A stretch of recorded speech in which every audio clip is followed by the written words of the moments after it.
Faces. I'm Nicole Shivers, an educator here at the museum. Welcome to the National Museum of African Art.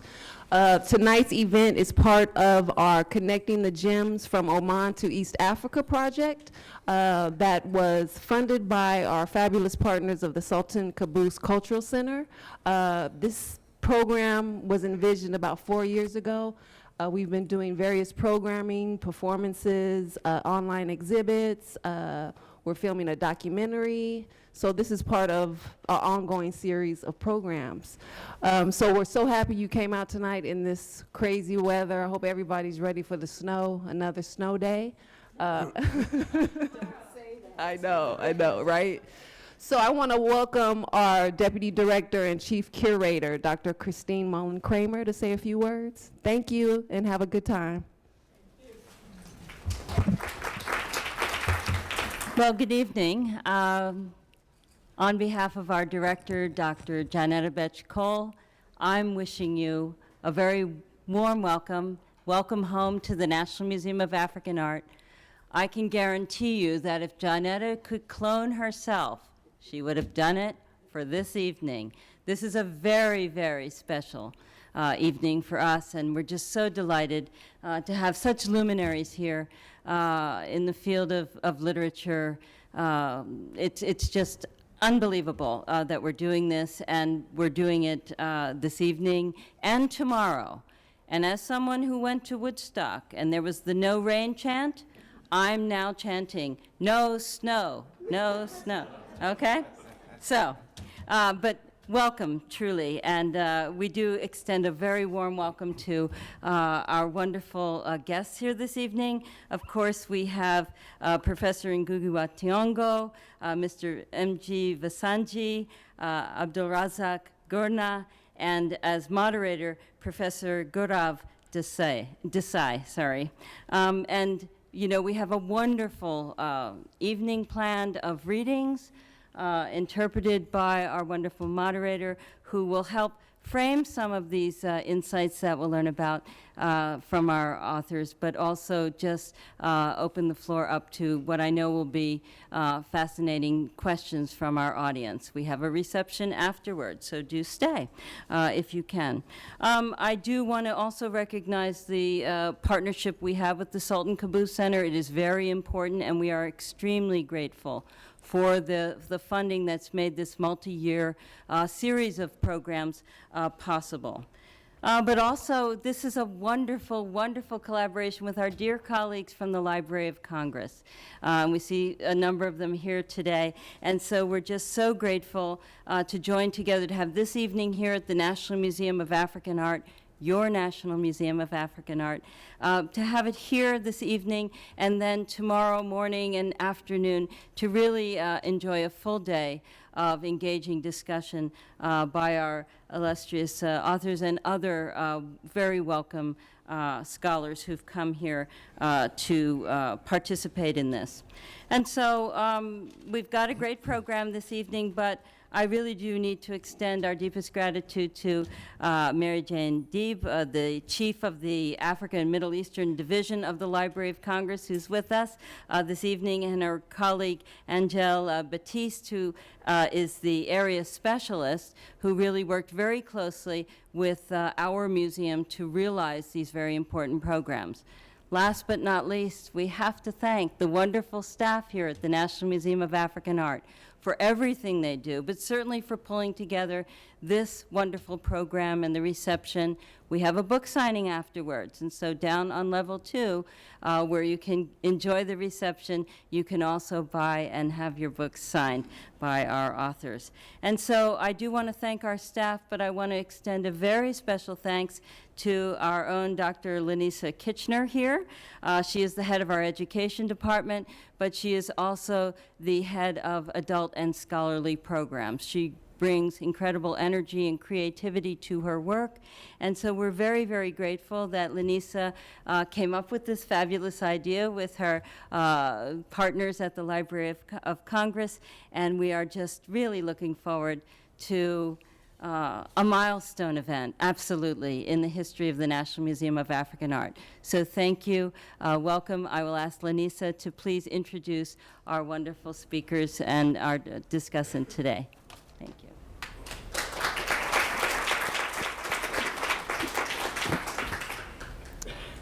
Good evening, and thank you to all of you for coming out tonight. I think my colleague, Nicole Shivers, may have said something about snow. And it's funny, I've only been talking about rainbows. That's it. And so I'm tasking each of you to do the same, to talk about rainbows and the good things that are to come, not only from tonight's conversation, but also from the program that is to happen tomorrow with our colleagues and partners in this event at the Library of Congress. You know, when I was growing up, folks would say to me all the time, Lanisa, work hard to be successful. Success has many parents, failure has none. I can't alone claim the success of tonight's program with these renowned authors that join us this evening. I can, however, share with you those colleagues who were instrumental in making tonight's program what it is. Those colleagues are, you've heard from one of them, Nicole Shivers. Nicole Shivers really, she's been a bit modest, but under this program there has been an online, well actually will soon be released, an online photographic exhibition, a ballet with Howard University, an opera with the Kennedy Center, a graphic novel. I mean, the long list of firsts for the National Museum of African Art that have been achieved under this particular project with Nicole Shivers as head is nothing short of phenomenal. And then there are some chief logistical officers, right? Chief logistics officers in our department. One of them is none other than Ade Afolayan, who is responsible for every bit of the logistical makeup of this program, from making sure that each of the authors had a flight to come in to Washington, D.C., to securing the very seats that you now occupy. Ade Afolayan is just right over here, and if we could just give her a round of applause before we even get started. And then I think right next to her, or he may have dodged out, is really, I kid you not, Glenn Ojeda is remarkable, nothing short of remarkable. He embodies a measure of diplomatic tact and follow-through that is unmatched. Glenn, I salute you, I thank you, I owe you. I don't want to take up the time, absolutely, I don't want to take up the time that we have devoted to this evening's program, but I will share with you some of how this tonight will unfold. We'll first have the conversation with my good friend and colleague, Gaurav Desai. That conversation will be moderated by him with our esteemed authors, again, Abdulrazak Gurnah, Ngugi Thiong'o, and M.G. Vassanji. Following that conversation, we will immediately escort our authors down to what is called our lecture hall. It is on sub-level 2, and there they will sign books, and you all are invited to continue the conversation that will be initiated in this room at this moment. But if you would allow for, when the program closes out, to allow them to make their way so that we can keep the pace, we'd greatly appreciate it. Without any further ado, I think the most appropriate thing is to say a little bit about Gaurav Desai, who is also one of the chief architects of tonight's event. Gaurav and I serve on the executive board of the Modern Languages Association, affectionately known by those in the literature and languages world as the MLA.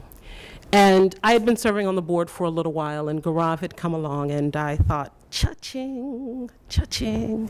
I know exactly the sort of question I want to pose to Gaurav.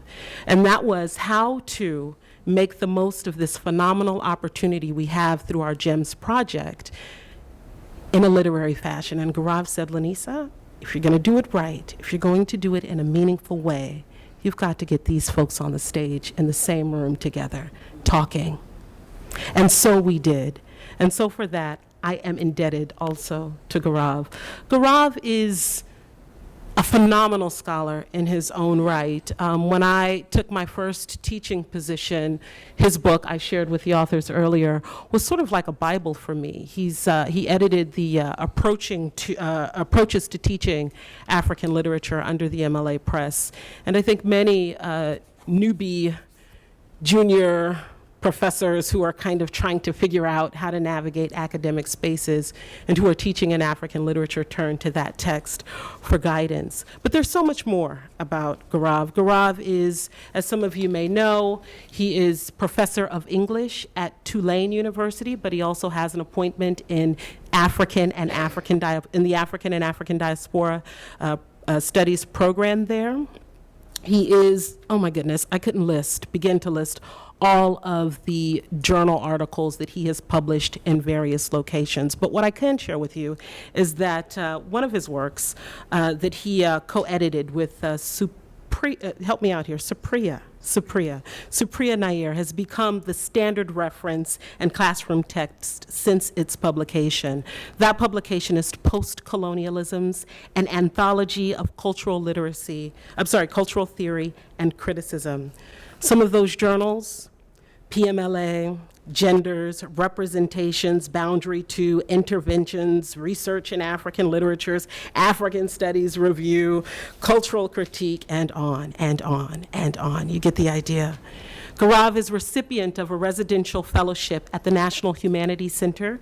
He's also a Rockefeller, an awardee of the Rockefeller Foundation for a residency at the Bellagio Center in Italy. He had a visiting fellowship at the Center for Research in the Arts, Social Sciences, and the Humanities at Cambridge University, and an ACLS Burkhardt Fellowship for his research. In 2004, Desai was made a life member of Clare Hall at Cambridge University.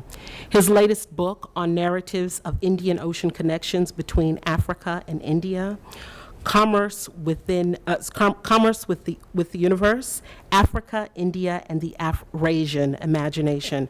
That was put out by Columbia University Press in 2013. Without any further ado, I think we all know Gaurav's a hot shot. He's good. He knows his stuff. We can give him a round of applause and welcome him to the podium for the rest of our program. Please, go ahead. I'm shaking your hand. I get a hug. I'm special. Thank you. That's way beyond embarrassing. But Linessa, thank you so much, and thanks to the Smithsonian as well as the Library of Congress. Is this working? Yeah. For inviting me here. And if I didn't tell my mother about this event, because if I had told her about it, she would have told me to try and make sure that I had the evil eye out and stuff like that. Because how many literary critics who study African literature get to have the honor and privilege of having these three giants on stage? So if I sound a little nervous, it's because I am. But I think we'll have a good time. So let me just quickly introduce the three speakers or novelists who really don't need any introduction, but just for the formalities, I will tell you a little bit about their works. I'll start with Abdulrazak Gurnah, who's seated immediately next to me. He was born in 1948 in Zanzibar and teaches at the University of Kent. He's the author of 7 novels, which include Paradise, which were shortlisted for both the Booker and the Whitbread Prizes, By the Sea, which was longlisted for the Booker Prize and awarded the RFI Tenoin de Monde Prize, and Desertion, which was also shortlisted for the Commonwealth Prize. His latest novel, which I just taught a few weeks ago in my class, is called The Last Gift. And his main academic interest is in post-colonial writing and in discourses associated with colonialism, especially as they relate to Africa, the Caribbean, and India. He's edited 2 volumes of essays on African writing and has published articles in a number of contemporary post-colonial journals and on writers, including Naipaul, Rushdie, and Zoe Wickham. He's also the editor of a companion to Salman Rushdie, published by Cambridge University Press in 2007. Seated next to him is Ngugi wa Thiong'o, currently Distinguished Professor of English and Comparative Literature at the University of California, Irvine. Ngugi is a novelist, essayist, playwright, journalist, editor, academic, and social activist from Kenya. His most recent publications are Wizard of the Crow, from which he's going to read today in part, Something Torn and New, an African Renaissance, Dreams in a Time of War, a childhood memoir, Globalectics, Theory and the Politics of Knowing, and In the House of the Interpreter, which is his second part of the memoir. And he's currently working on his third memoir, and hopefully he'll speak a little bit, tell us a little bit about it today. Finally, we have M.G. Vassanji, who was born in Nairobi, Kenya, and raised in Tanzania. He's the author of 7 novels, 2 collections of short stories, a travel memoir about India, a memoir of East Africa, and a biography of Mordecai Rittler. He's the winner of several awards, including twice the Giller Prize in 1994 and 2003 for Best Work of Fiction in Canada, the Governor General's Prize in 2009 for Best Work of Nonfiction, and the Commonwealth First Book Prize, Africa region, 1990. His fiction, which has been translated into many languages, explores the historical roots, cultural ambiguities, and in-between lives of the Asians of East Africa. His most recent book is a travel memoir. It's called And Home Was Kariako.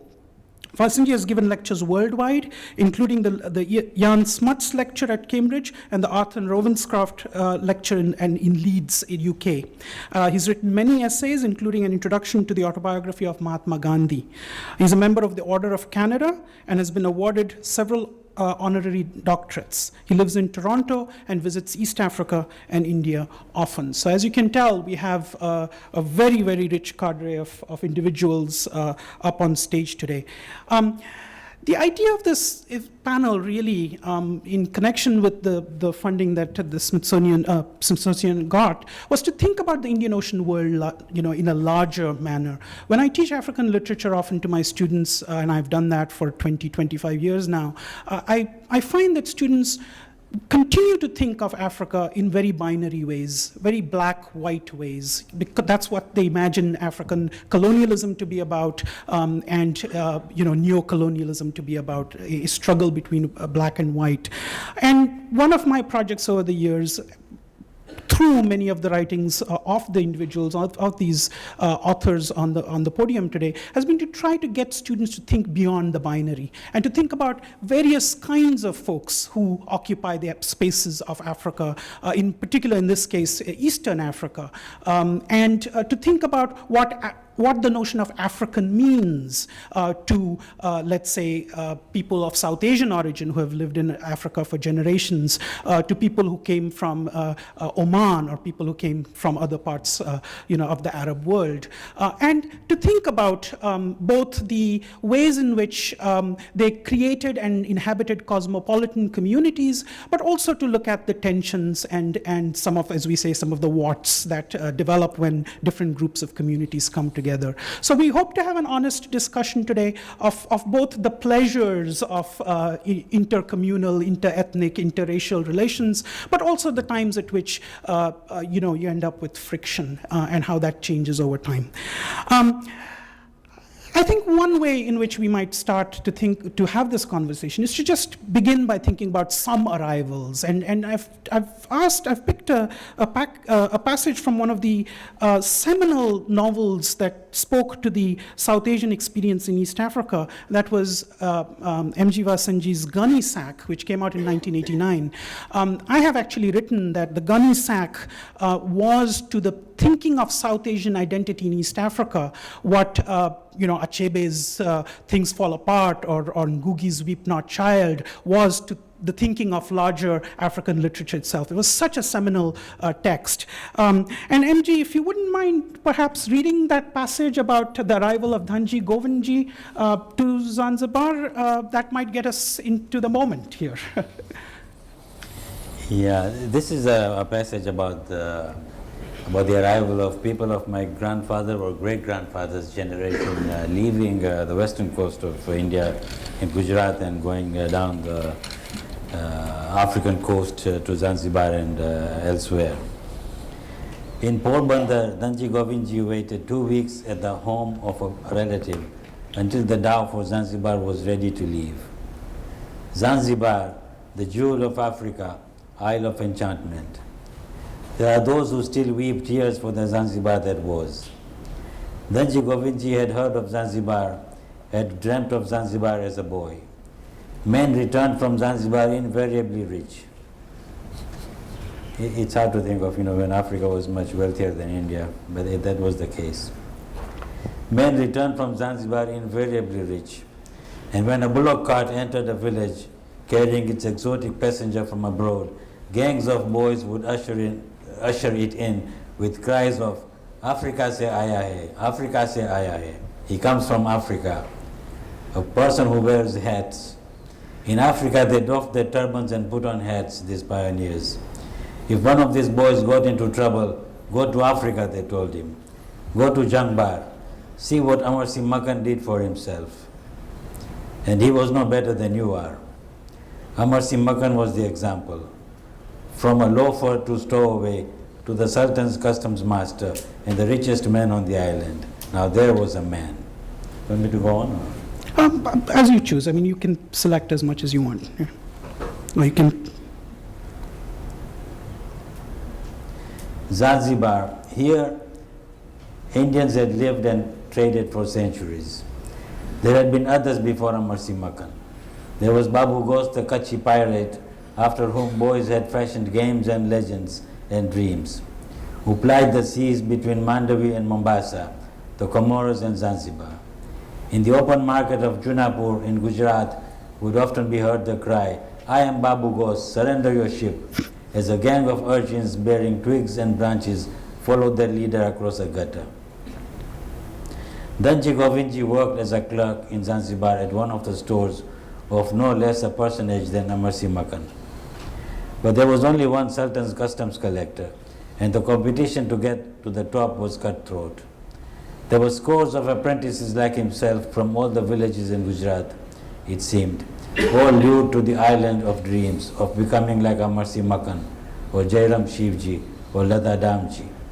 Owners of chain stores, underwriters to Arab, Indian, and Swahili entrepreneurs, to whom stranded explorers came for credit. The wise and enterprising sought other frontiers. The rest stayed on, enchanted by the island's perfume and musk and spice. The soft rustling movements behind the silky veils, the giggles behind lattice screens, the mysterious look of two eyes through the slit in a veil, chilling you to the heart, and then with a movement of the lashes commanding you come, and you follow the trace of the halud through the teeming streets to wherever it will lead you, ready to lay down your life for its bearer. I guess that's about it. Yeah. So as you can see, this land of enchantment that Vassanji portrays here, the land of opportunity for all these South Asians from the Gujarat coast coming over for the purpose. Sometimes young boys coming over and then settling down and then becoming apprentices in shops and then getting a little bit of their own goods to set up shops in the interior. And we'll be talking with Ngugi about those shops a little later and the representations of those shops in his work. But so one of the things that we should know about this history is that Indians have been going to Africa for a long time. There have been records of exchanges, in ancient Egyptian times. We have 13th century records of the trade, Indian Ocean trade, 11th, 12th century records from the Cairo Geniza that Amitav Ghosh has written on. But it's only in the 19th century that the larger groups of people arrive, and those are the kinds of narratives that Vassanji is speaking about here. And in the case of Dhanji Govindji, of course, he settles in East Africa and he stays there. But there were other people who followed the monsoon trade and went back and forth, sometimes disaster struck and they never return, or sometimes they just fell out of the trade. One such character is portrayed in Abdulrazak's novel, Desertion, in which there's a character called Rehana who's remembering the arrival of Azad, who she marries, also from India. And perhaps you might want to read that passage because it's a nice counter passage to the one that MG just read. I was getting quite lulled into sort of inactivity here, thinking I'm enjoying this. And suddenly he calls on me.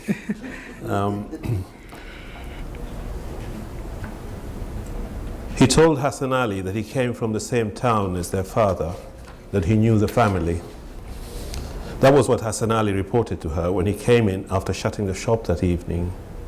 He said he may even have heard of their father while still in India, as a young man who went away to the Black Coast and never returned. Many others went like that, but most came back in the end to look for a wife. His name was Azad. He had come to Mombasa in the last Musim on a ship from Calicut. Their captain made a good profit on the merchandise he brought with him, mostly supplies ordered and paid for in India, but he was new to the Muslim trade and was cautious on his first trip. He also brought some cloth and jaggery and trinkets, which he sold to local merchants who intended to distribute them in the interior. But he had trouble finding enough to take back on the return trip. He did not have the slack in the margin of his profit to take any risks. Other ships' captains had already made advance arrangements with suppliers and had the reputations and connections to protect these arrangements. So the captain asked Azad to stay behind and act as his agent until his return the following year, to arrange for goods and merchandise to be ready for him when he came back. They were related in a way he explained, but which Hassan Ali could not reproduce coherently. Perhaps he had not listened to very carefully. In any case, that was what Azad was doing, arranging with merchants to have goods ready for his captain and relatives. It was important, that relative part, because it meant he was obliged to be trustworthy in his dealings, and his word was as good as his brother's, the captain. Not that he knew very much about purchasing, but the captain trusted him, and he was doing his best. That was what he said, Hassan Ali reported, smiling, pleased to be able to speak so kindly about him. Yeah, I was wondering whether after skipping a passage, you might be willing to read the passage that starts with Hassan Ali reported on the next page, because it really gets into the issue of assimilation into the local culture in a very provocative and interesting way as one. Can you tell me why? Well, that's what I hope you will help contextualize for us. Well, you'd rather have it dramatized. Okay, here we go. He's a professor of English as well, so he's interrogating. Hassan Ali reported all this with an excitement which surprised Rehanna. She didn't think India mattered that much to Hassan Ali, or at least she was surprised that it did. Their father, whose name was Zakaria, had always said he was a Muslim living among Muslims, and that was enough for him. Where he was born or came from was neither here nor there. They all lived in the house of God, Dar al-Islam, which stretched across the mountains and forests and deserts and oceans, and all were the same in submission to God. He had a gift for languages, their father, and spoke Swahili, Arabic, and Gujarati fluently. His Swahili was quite perfect. It was not only that he could make himself understood in this language, but that he felt it and made his way in it with an intimacy and assurance that was like an instinct, like walking, a skill so profoundly learned that it seemed natural. From his earliest days in Mombasa, when he worked in the warehouses in the port, he too came on the Muslim. He made friends with other young men in the town and ran about with them as if he knew nowhere else. People used to say that if you were to listen to him speak with your eyes shut, you would not take him for anything other than a born and bred Mvita. He even knew and recited the defiant poems of Mombasa against the threat of the sultans of Zanzibar, who seemed to be forever wanting to take charge of even the smallest town and hamlet everywhere along the coast. Everyone loved that about him, that he had so fluently and joyfully embraced the people he lived among, that he swaggered with the other young people, went to weddings and funerals with them, could be sent on errands by his elders, and accepted rebuke from the usual busybodies, as if he was one of their own. Great, thank you. And the reason I was so interested in hearing that passage read out is because it really does bring us that image of the cosmopolitanism, of the assimilation, of the kind of absorption of local culture that this particular character does, and doesn't actually look back to India in the same way as maybe some other immigrants do. And of course, these are all individual characters. Everybody has a different relationship to the homeland, as we all, those of us who live in different diasporas know. But here is one example of a character who says, okay, I'm going to go completely local in many ways. And it's interesting because in Abdulrazak's works, that issue recurs in many of his novels. The latest novel, In the Last Gift, he has a character, this time not moving from India to Mombasa, but rather from Zanzibar to England, who really does not want to talk much about Zanzibar. And it's his children, just like Hassan Ali here, who want to try to figure out what that Indian identity might mean in the case of Hassan Ali, or in the case of this character Abbas's kids, trying to figure out what Zanzibari identity means for their father and why he doesn't talk about it.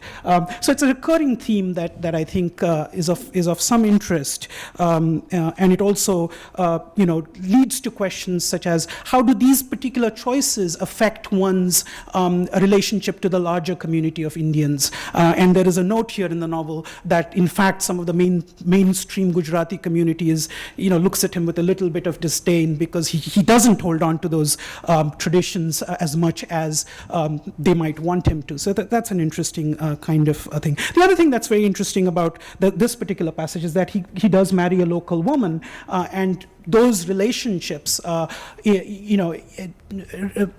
will haunt this literary tradition quite a bit. And one of the patterns that I've seen, and I'm happy to be corrected, is you find a lot more openness to interethnic, interracial marriages in these narratives, at least in older generations. And then as time moves on, one would think that people would be more open about relationships, but interracial relationships. But actually, those barriers or those ethnic divides or those racial divides actually begin to concretize themselves in ways that one might not expect. A classic example of this is in the Gunny Sack, where Danji Govinji and others have relationships with local women, but by the time the younger lead characters, Salim and Amina, Salim being of South Asian descent and Amina being of Black African, Black Tanzanian descent, have a romance, their romance is kind of put at bay by the forces that surround them. I don't know whether we'll have time to get into those passages, but I just thought I'd signal those as things to consider. So in any case, these communities came to the coast, whether Zanzibar or Mombasa or various points in the coast, and as we were saying earlier, they some of them became apprentices, opened up shops, moved into the interior, and some of them actually reached as far as Ngugi's own surroundings as he was growing up. He will talk about his autobiography later, but I was, Ngugi wa Thiong'o, one of the things I admire about his work is that he was one of the first writers who was not himself of South Asian origin, who engaged with the stereotype of South Asians in the literary world, in the world of African literature. And one of the first moments he did that was in his very early novel, Weep Not Child, where he spoke about the stereotypes but also kind of challenged them. And I would love for you to read that passage if you would be willing. I'm not sure whether I challenged them, but just put this in the context. I was born in a small town or rural village, Limuru, which is about 30 kilometers from Nairobi, the capital city of Kenya. And another context to this, as well as to our discussion, is the Indian community for Kenya was very instrumental in opening up Kenyan hinterland into trade, because they followed the construction of the railway from Mombasa, the coast, all the way across the country to Kisumu and then to Kampala. And the railway was very, very important in the white settlement of Kenya in a way, But the Indian community, as workers, were the skilled labor really that worked on the railway. But also wherever there was a railway depot, the Indian traders or small entrepreneurs would begin to supply materials here and there. So I think it's probably true to say that every major city in Kenya, from Mombasa to Kisumu, was actually founded by Indian entrepreneurs, although many Kenyans today may not know that as a fact. And Limuru, where I come from, was one of those. Where a railway station, but also an Indian trading center or shopping center.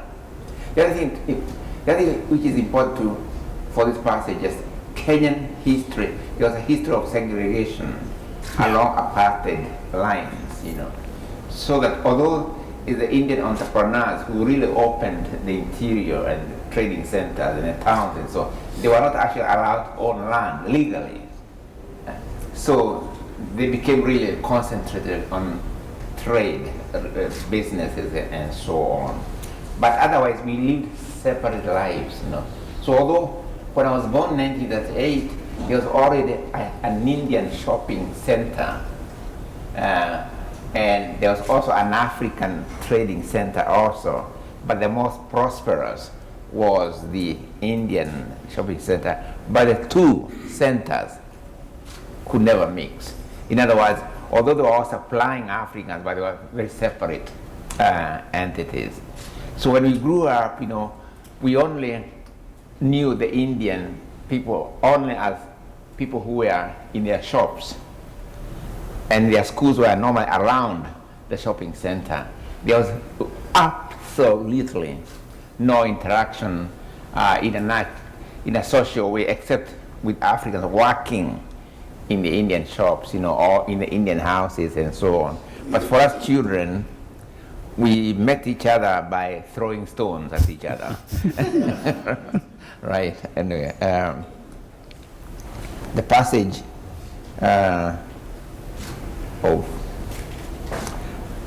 which is the passage? One and read actually.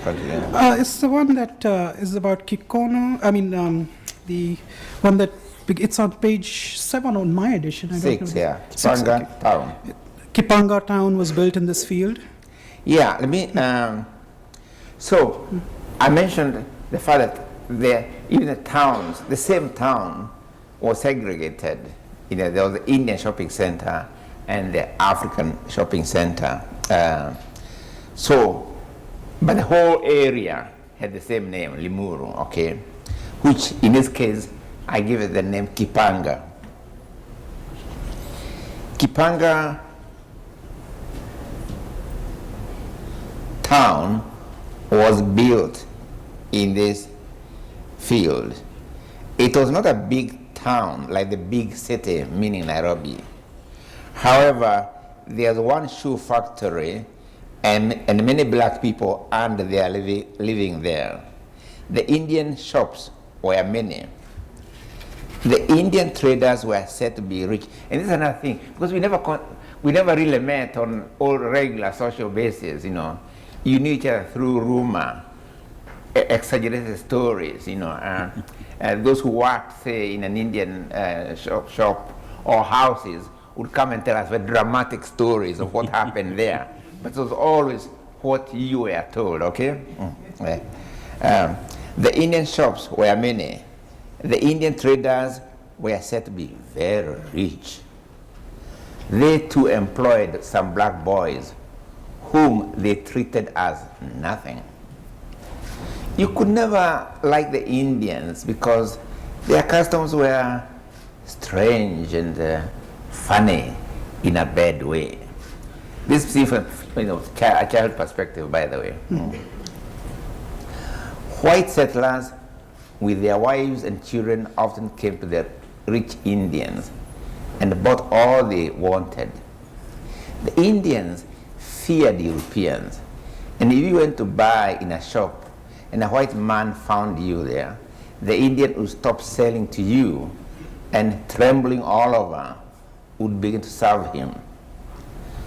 But some said this was a cunning way to deceive the white women.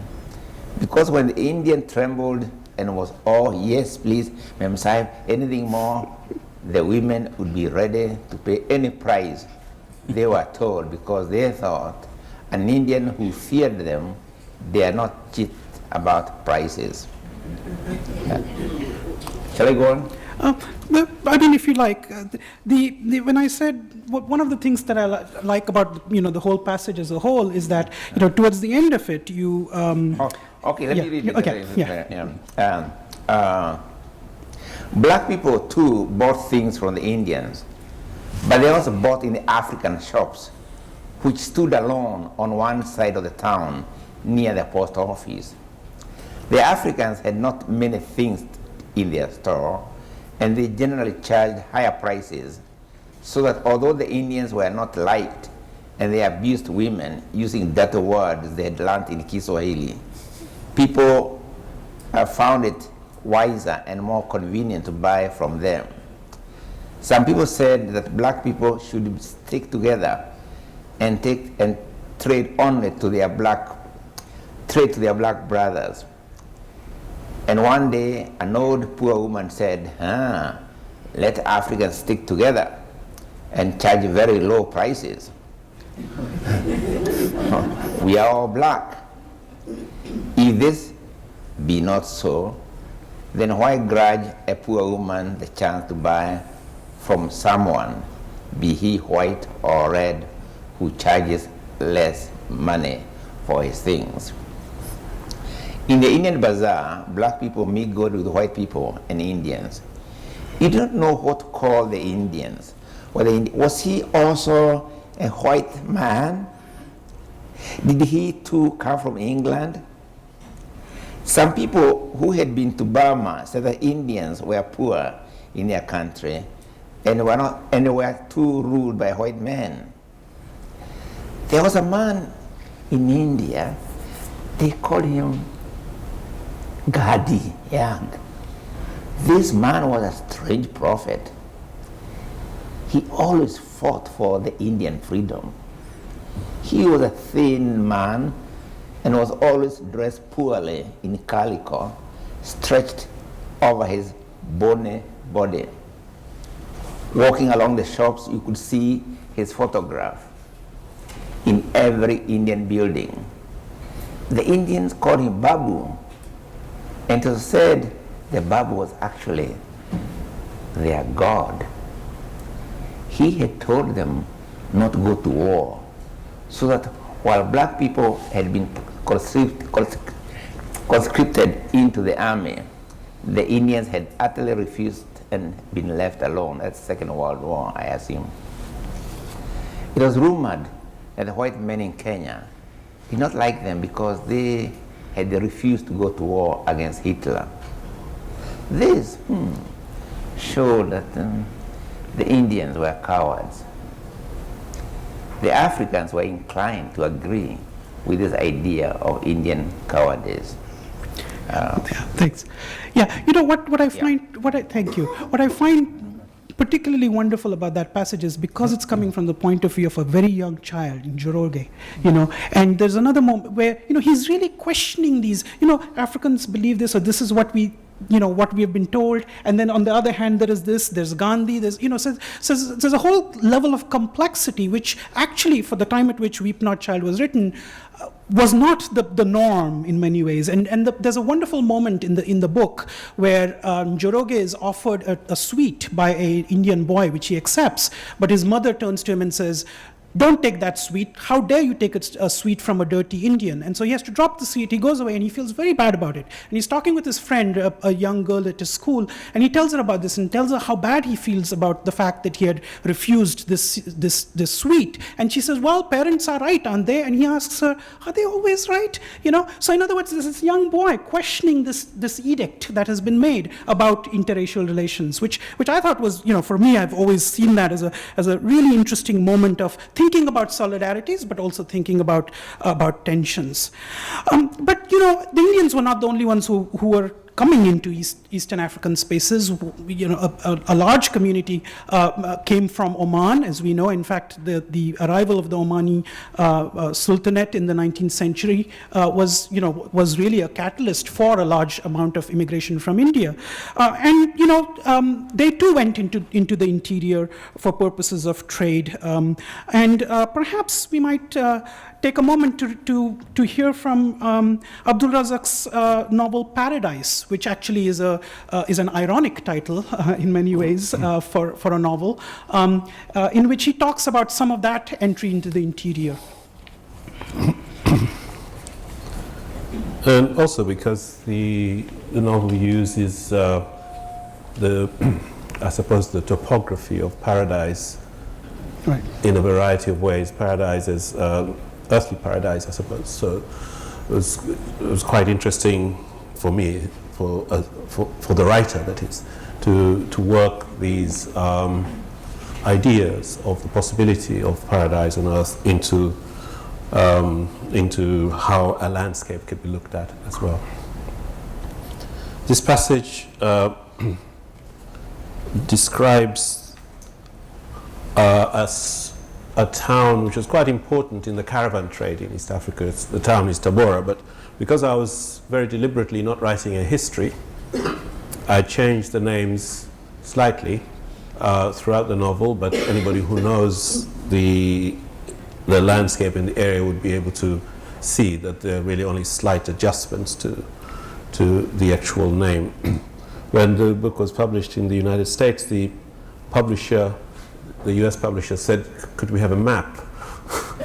So all my labors would have been lost in trying to kind of provide a slightly kind of subtle way of saying what is history and what is fiction, but by providing a map.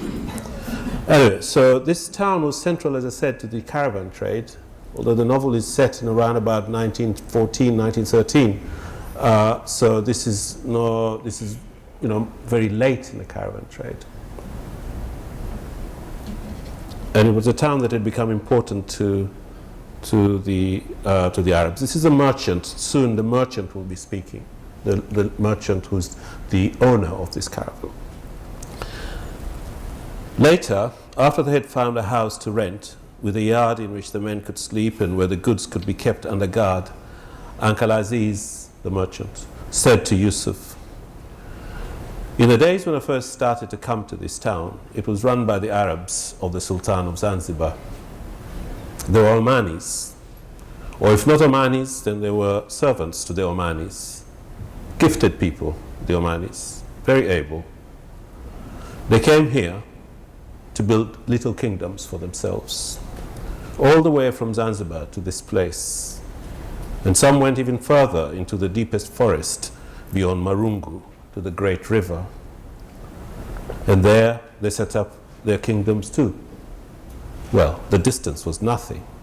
In their own lifetimes, their noble prince had come all the way from Muscat to make himself master of Zanzibar. So why not them? Their Sultan Said made himself rich on the fruit of those islands. He built palaces which he stocked with horses and peacocks and rare beauties purchased from around the world, from India to Morocco, and from Albania to Sofala. He sent out for women from everywhere and paid well for them. I would be surprised if he himself knew the number accurately. I'm sorry, I missed a sentence there. He sent out for women from everywhere and paid well for them. It is said he produced 100 children with them.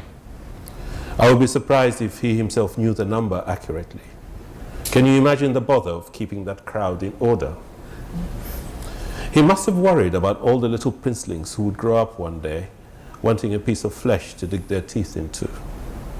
He himself had the blood of a murdered relative or two on his hands. If their sultan could do all this and deserve nothing but honor for it, why not them? Now, still the merchant talking, now there's talk that the Germans will build their railway all the way to here. It's they who make the law and dictate now, although it has been that way since the time of Amir Pasha and Prinzi, really. But before the Germans came, no one traveled to the lakes without going through this town. The merchant waited to see if Yusuf would say anything, and when he did not, he continued. You'll be thinking, how did so many of these Arabs come to be here in such a short time? When they started to come here, buying slaves from these parts was like picking fruit off a tree. They didn't even have to capture their victims themselves, although some of them did so for the pleasure of it. There are enough people eager to sell their own cousins and neighbors for trinkets. And the markets were open everywhere. Down in the south and on the ocean islands where the Europeans were farming for sugar, in Arabia and Persia, and on the Sultan's new clove plantations in Zanzibar. There were good profits to be made. Indian merchants gave credit to these Arabs to trade in ivory and slaves. The Indian Ngugi were businessmen. They lent money for anything, so long as there was profit in it. As did the other foreigners, but they let the Ngugi act for them. Anyway, the Arabs stole the money and bought slaves from one of the savage sultans near here and made the slaves work in the fields and build comfortable houses for them. This is how the town grew. Yeah. So one of the things that I is noticeable here is, of course, history is not just a history of very pleasant things, trade, innocent, an innocent exchange and stuff like that, but it's also a history of trade and slavery. And one of the things that this passage points out is that various different communities were, participated in it in various different ways, right? So you've got the Arab trading themselves, but they've also got Africans who are, at least according to this passage, selling their neighbors in the markets or to these traders. And then there's the Indian financiers who are basically businessmen. This is a history that, as you know, as many of you will know, will come to haunt the area in many, many ways, including up to the point of the biggest crisis, which is the Zanzibar Revolution. And we'll be able to talk a little bit about that later. But what this passage also introduces to us for the first time is the presence of the Europeans, in this case, the Germans, right? I liked that. I liked to have that narrative that way because, as I tell my students, whenever we think about the history of Africa in the West, we think about it as pre-British colonialism and post-British colonialism, or pre-German colonialism and post-German colonialism. And yet, it has a much longer and diverse history and layered history of different arrivals and different power negotiations and different kinds of socioeconomic relations on the ground. There's a beautiful moment in Vassanji's Book of Secrets where the young Assistant District Commissioner, Alfred Krobrin, is going through this fantasy about how he is opening up these spaces in the interior which no one has gone to before, and how this was going to be bringing civilization and so on and so forth. And whereas the town he's gone to has actually been settled by, as Ngugi was saying earlier, by the people from the coast, both Indian as well as Swahili, right? But he has this fantasy of being the first man there. This is the colonial fantasy which always amuses me in this. But talking of Book of Secrets, maybe we can, now that we've introduced the Germans, maybe we can introduce the British at an appropriately late stage in the game, because in fact they did in fact come late into the game. So Where am I reading? It's the one that I should mention that talking of British and the Germans, one thing I found of the colonial rulers or administrators was, in fact, when I wanted to write my novels and needed research, information about those places, and even about what my characters, for example, my grandfather's generation would wear. It was to this British that I went. I mean, it was they who wrote it down, whatever they were, including this district commissioner type people, who in fact is based on one district commissioner. So there was a great irony there, that to write my own history, or at least in novelistic form, I had to go to the British sources, and I really respect that. It is really wonderful that they wrote it down. I mean, really the small details about what these towns look like, what the streets look like, what the shops look like. You know, one one guy who called Elton was sent by the British government to go along the coast and free all the slaves owned by the Indians, usually as concubines along the coast. And he goes to each village and gives the demography of each village. Who is a Bhatia, who is a Khoja, what do their shops look like? And I found that quite wonderful. So when I wrote my first novel, from which I wrote about the gunny sack, you read about, I had to, the book is ostensibly about memories, because that's all my generation had, memories to somehow recreate our past. But of course, only memories don't create a novel. I mean, you have to need sources, and that's where I went, to this British, mostly the British sources. And then this book of secrets then came about, because I thought, why not do the opposite? Instead of starting from memories, start from a text. Whose text would I look at? The district commissioner. So that's what the book of secrets is. So I just thought I should say that. Sure. There's several little layers of narrative that exist within every novel. And another thing that I don't know, it's irrelevant to what you want to say, but I should also say that when I was writing my novels, one thing I found was that, at least my observation was that African novelists would not name a town or a city, whereas we had grown up with descriptions of London and Los Angeles and New York, and so in most of my work I made it a point to give every city a name, most of the time, and every town and street a name. So this, I want to put the place I grew up right on the map. So for me that was very important. What manner of town was, but this one is fictitious. What manner, but anyway, this is purely for technical reasons. You know. What manner of town was Kikono, an Indian haven improbably placed miles away from the railway at the western edge of Taita country? It was said with some truth that open one Indian duka or shop in the middle of nowhere, and soon you'd have a row of dukas, in the same way as a potato or yam proliferates. The first dukkha appears when a wind-riding seed falls on the ground and decides to make its home there. So the first dukkha appeared, so the town grew. A young English naturalist and sportsman had one day taken off from the ancient port of Lamu on the Indian Ocean, where he had been a guest of the British consul. He had borrowed a large sum of money from his unofficial banker, an Indian shopkeeper. The shopkeeper sent one of his sons along with the explorer naturalist, ostensibly to assist him and even cook for him, but actually to keep an eye on him. In his country he may be king, he bragged in mosque, but here I trust nobody. Stick to the head wearer's heels and don't come back without him or his money, he told his son. Indeed, it was known that the Englishman, who had done much prying around town, had slipped into his bag an antique china bowl from an old tomb, and the news of his departure was received with some relief. He first went off to Zanzibar, from whence he sailed to Bagamoyo, and marched with a caravan to Moshi and Taveta, and finally to the station of the Mission of Christ in Africa, in the Taita country.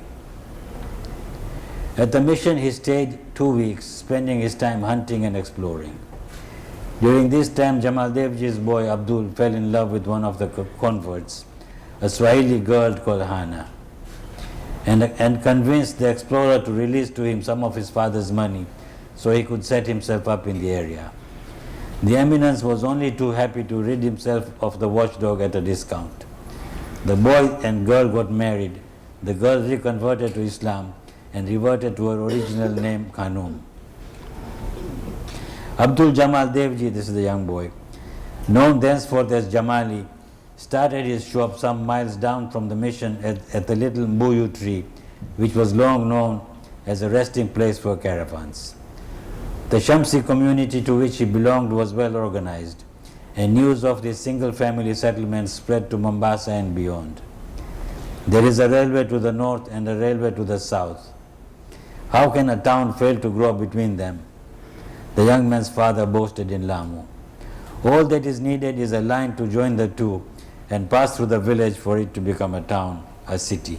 In the 1960s, the line was drawn actually. A few months later, 2 men arrived from India and later their families. Grocers, dispensers, sellers of cloth, jewelry and hardware. A line of dukas sprang up.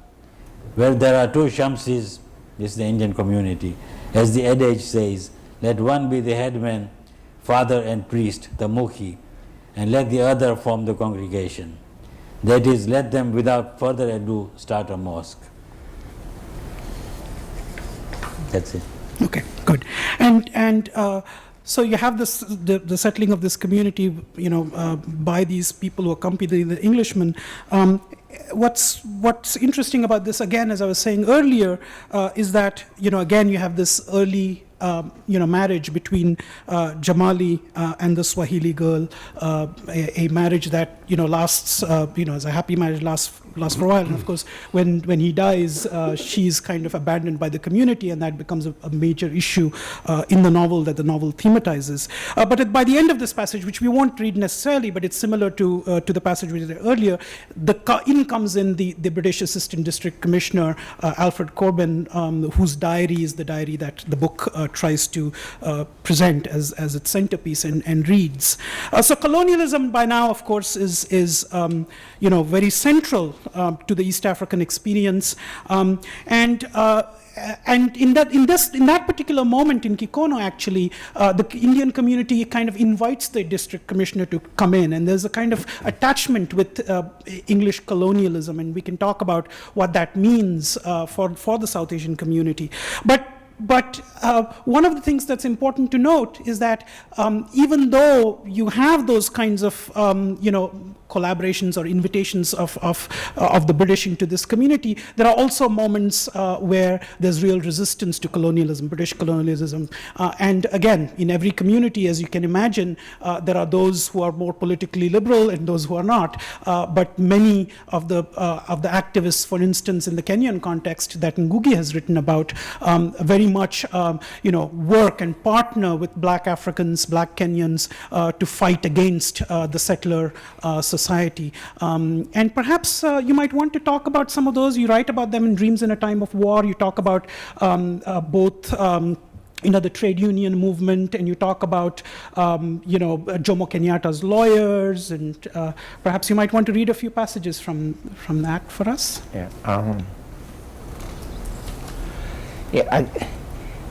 I mean, to think of Kenya, you think of, again, South Africa more.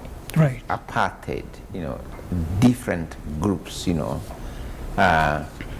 knew each other literally through rumors or through sexual liaisons, but often this was often the case of the black female body was really, when you talk about racial intermixing in those days, it's more likely to be, say, an Asian male with an African woman.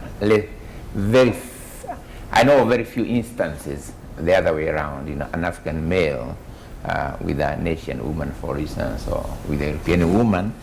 And in fact, in the case of Kenya, there were laws, literally, that prohibited sexual or emotional liaisons across races, with, it was very interesting, the punishment. If a white woman was caught having an affair with a black male, she was sent back to England, okay? But the African was given, 50 or 100 lashes on his back and put in prison for 5 years, okay? I don't think there was a case specifically for Indian and Africans, but generally, so think of segregation, apartheid structures, as how, but nevertheless, what was amazing in the case of Kenya, in terms of Kenyan nationalism or African nationalism or whatever, the Indian, again, in the Indian community in Kenya, think of a whole range. You can't think of us as one, so as just Indians. You have to think there are religious divisions among them also, but also social divisions, among them, And some of the leading really some of the reading anti-colonial nationalists in Kenya were actually Indian. You know, not every Indian, but very crucial people. And one of them was, and Africans would talk, as a child I grew up hearing about this because their role in trade union movements, for instance, was very, very crucial. There's one we still remember this day. He's still celebrated in Kenya anyway, everywhere. You know, when we were in London every year, we celebrate his birth and so on. Called Makan Singh, you know, a very interesting. But we heard of him as rumor in this my childhood memoir called Dreams in a Time of War. Okay. I started interpreting events and anecdotes, that's in Kenya, biblically.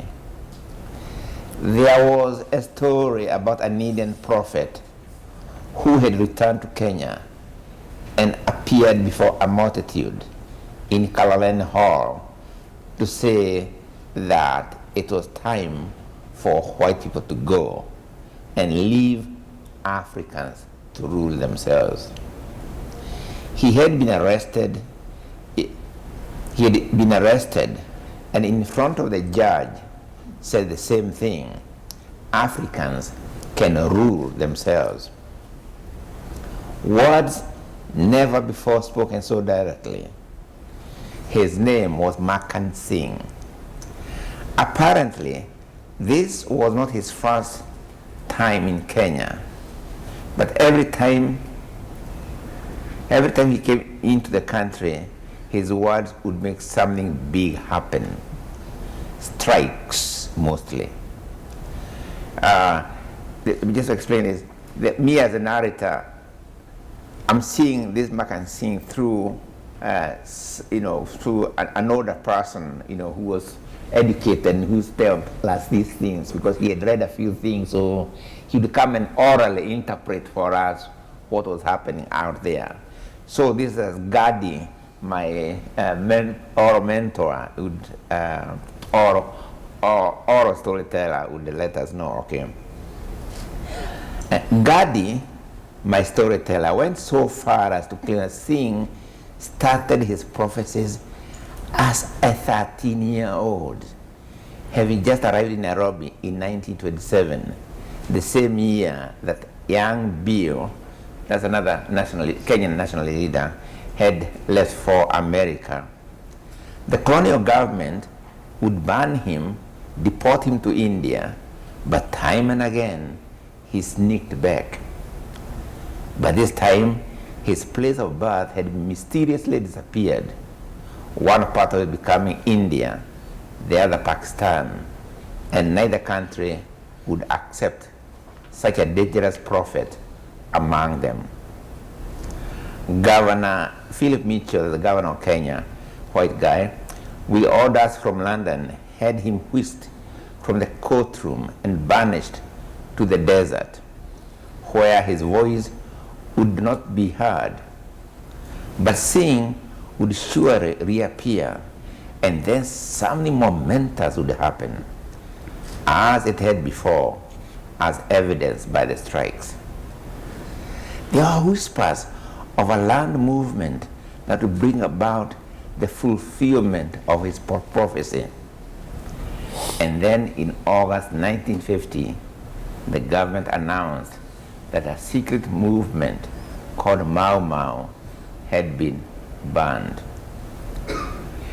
In my mind, and because their names were everywhere in the songs, I think I better end there. Okay, that gives us a great flavor of what you would think. But the other one was the trial. Jomo Kenyatta was the leader of the anti-colonial force in Kenya, and he was arrested in 1952, soon after Makan Singh. Actually, Makan Singh was the first to be arrested, to be deported to northern Kenya. Kenyatta and his other followers were also deported to the same area, years after, okay? And the trial of Jomo Kenyatta became, a court celebrity, with lawyers from London, from Jamaica, from wherever, from everywhere. They all came. He became a symbol of the whole anti-colonial movement. So other members of the defense team, that's for Kenyatta, have come from all parts of the Queen's Empire. Again, I'm hearing this through Gadi, okay?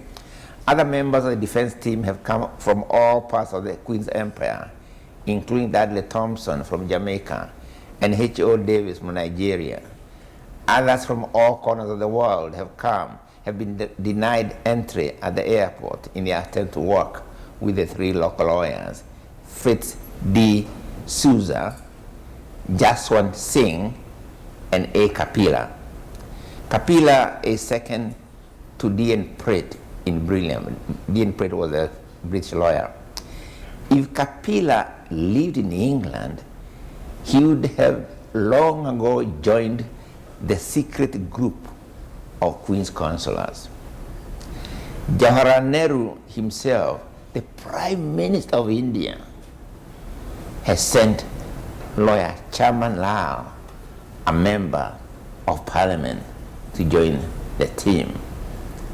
The fact that the Prime Minister of India has sent lawyers is very significant contribution to Gandhi's certainty of victory. You see, he said the British had colonized India for hundreds of years. Led by Mahatma Gandhi and Nehru, Indian people demanded their independence, just like our people are now doing, led by Jomo Kenyatta and Bio Koinange. And look at their leader. He described the frail figure of Mahatma Gandhi dressed in a loincloth they call a dhoti, and how Indians all over the world loved him and hung his pictures on the walls of their shops. Mahatma Gandhi, their leader, a loincloth.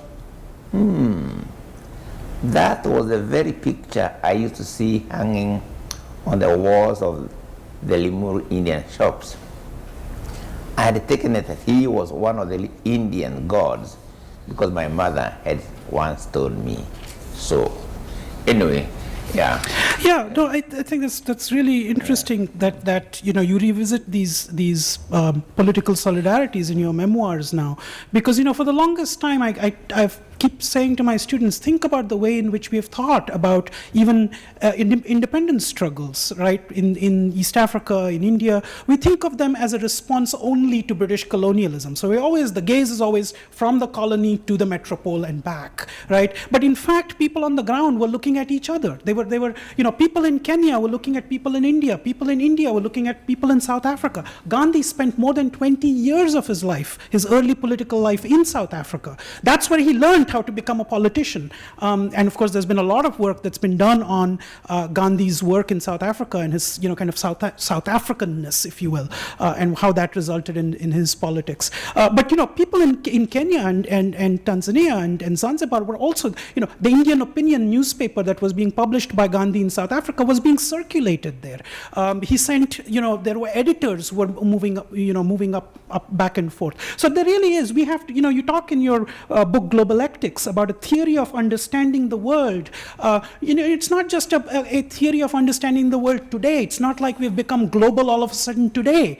We've always been global, and we've always had both tensions and solidarities. And one of the things Can I just add one thing to that, because that is very important. I don't know, it's more about adding to what you're saying, really.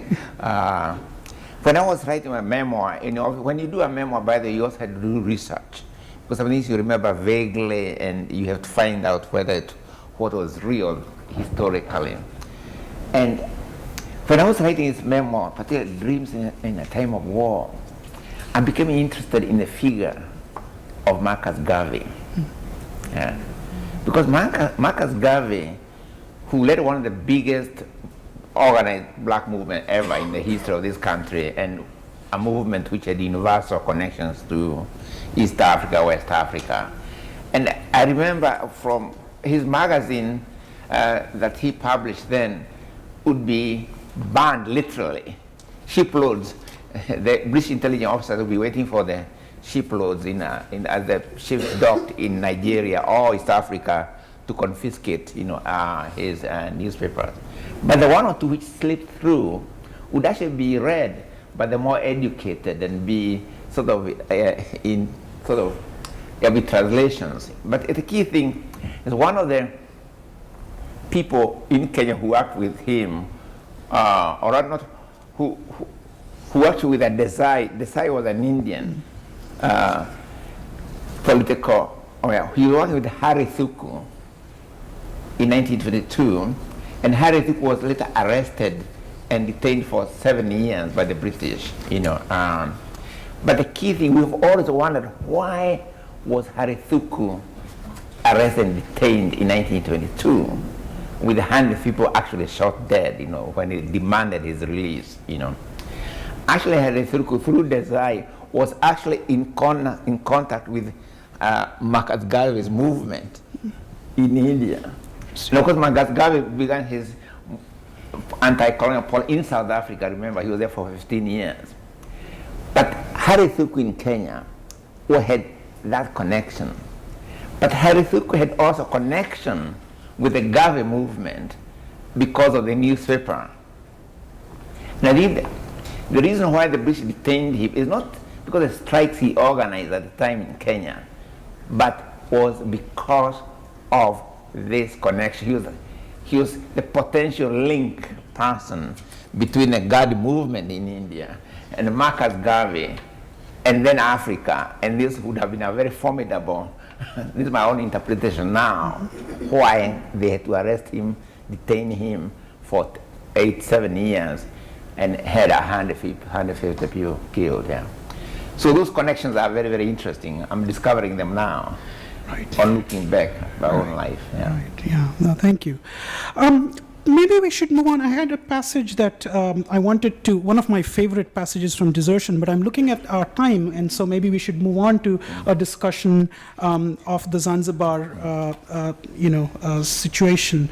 But I do highly recommend you the passage about maps and reading maps in Desertion. It's a choice passage where Abdulrazak looks at the various colors of the map, what the pink and the blue and the red and the blue and that. It's just lovely reading of the colonial map, which I always get my students to focus on, and shows you both symbolically and in real life what colonialism meant. But let's perhaps talk about that moment of the big moment of trauma, the Zanzibar and the revolution. And in his latest travelogue memoir, MG has written on both of those, what Zanzibar meant to people in Dar, and then the moment of the revolution. Perhaps you might want to read some of that to introduce the topic to us. Well, I'll give a very romantic picture of Zanzibar, which everyone who goes there, any background sees at first. But then, of course, behind that lies a lot of history and a lot of other stuff, including the revolution that took place in 1964.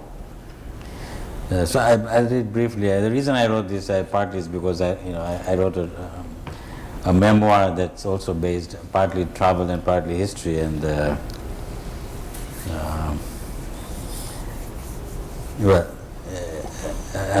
reason why I did it, because for my novels I had done a lot of traveling, and I thought at some point, why not just write about it?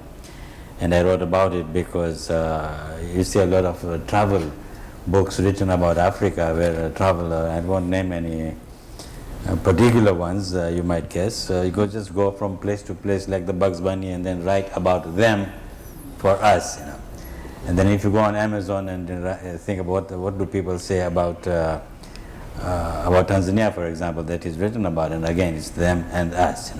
And I got fed up, and I said, instead of shouting at the television or throwing a book around, I'll do my own, write from inside about a place that I know, or a place whose language that I know, and a place that I love. So, but to do that, I had to do some traveling, and this was my Zanzibar trip, where I also met Professor Abdul Sharif. From the sea, it appears as one has read and heard about it. and consequently imagined it, and yet the breath catches when it appears glimmering in the distance. On the continent, it's the endless expanse of the land that impresses. Here it's the sea and the sky and the small island in their midst. A row of short white buildings in a light haze, it's been likened to a chain of pearls, though the buildings are not all the same nor all white. The sea is blue and green, parted by the hull of the speeding ferry, leaving a frothy wake behind. And the sun is hot overhead. By compulsion or instinct, tourist cameras have appeared and click away. Perhaps it's what one brings to the scene. But there's a sense that here and now time has slowed, if not stopped altogether. That statement needs much qualification. Nothing is so simple. This sleepy-looking isle has stories to tell and connections round the world, and is rife with contradictions. It's a conundrum in the sun. A young man has left me in charge of his backpack and disappeared, and as I stare at it, I get worried. It's what the world has become. After a long time he returns. I sigh gently with relief and ask him which of the two prominent buildings before us is the palace. He points it out. Well, how much do you want me to read? Maybe you might Go to the want to next. read the one on the revolution? Yeah. I was, it was school holidays in Dar es Salaam. I was in just beginning high school. And we heard in Dar es Salaam of the revolution that had taken place. It was something, it's mind-boggling because it was beyond our imagination. That Zanzibar, which was kind of the place where our grandparents had come from, where my mother had born, where people had lived lackadaisical lives. I have a scene there that I'm not reading, that, the image of Zanzibar where people just lie on the beach and say, to hell with the world. And here you had a bloody revolution, and the news would come over the radio and on rumors and of horrific violence. And this was the time when the Congo violence was taking place, and you thought violence happens in Congo, not here. It was January 12, 1964. In Dar es Salaam, schools had reopened after the month-long holidays. The hot season was at its height, and the mangoes were ripe. Almost exactly a month before, Tanganyika had become a republic, refusing a British governor-general and formal ties to the crown. Also a month ago, Kenya had gained independence from Britain, and so had Zanzibar. It was an exciting time. They would tell us in school, "You are the future," and so we believed. But that Sunday morning, we woke up to a bizarre piece of news. There had been a revolution in Zanzibar. Those who listened to Radio Zanzibar heard the thundering voice of the field marshal in a Swahili that sounded Kenyan or Ugandan, announcing the overthrow. "Wake up, you imperialists. There is no longer an imperialist government on this island.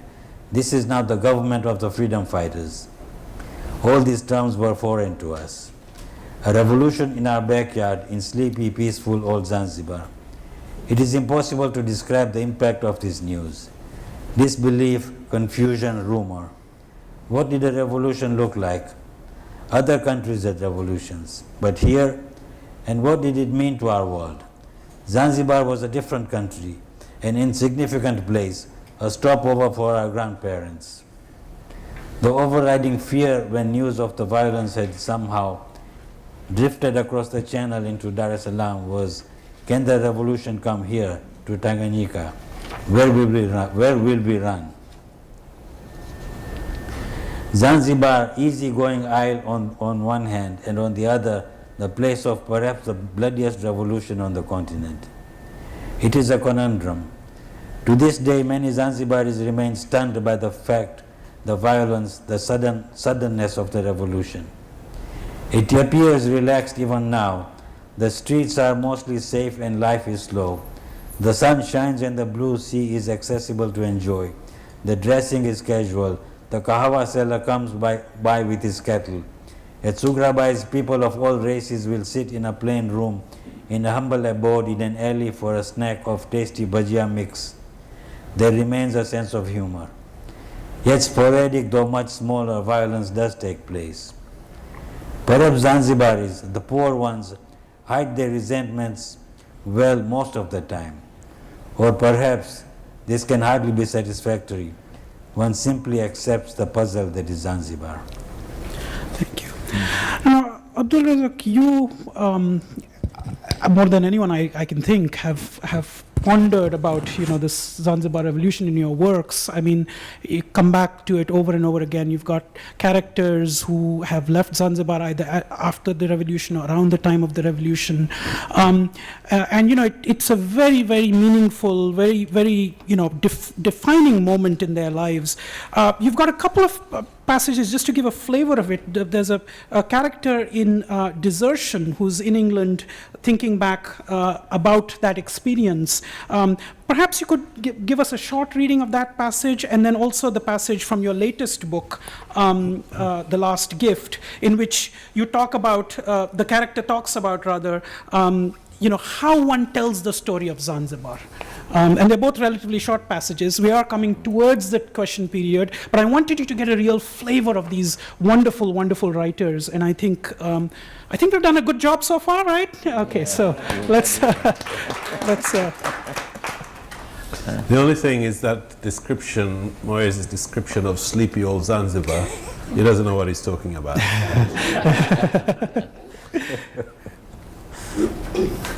That's most of Tanganyika. That's most of Tanganyika. This is mainland talk. There's people who live on the mainland. That's what Wabara we call them. This is how they speak about us. Sleepy old Zanzibar. They don't know the vitality and the intrigue that goes on around every corner. They think it looks quiet on the surface. Okay, this is from Desertion. This is the narrator of this section.